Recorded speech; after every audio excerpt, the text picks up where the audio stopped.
Today I'm going to talk about how to create virtual number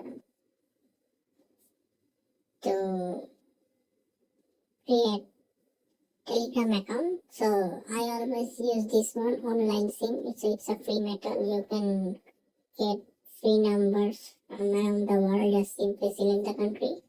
I'm gonna use USA number, and you can see there are lots of number available. Select a number and you can use it for your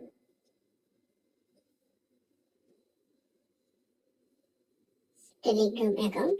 So before choosing it, make sure you can see here written archive number. The number is disabled from receiving messages. This page contains messages that come earlier. So as you have to find a number which is active. So it's a bit hassle. So there are lots of number from USA also. You can choose another country. So by this way you can, if you found the right number. So I think this number is okay.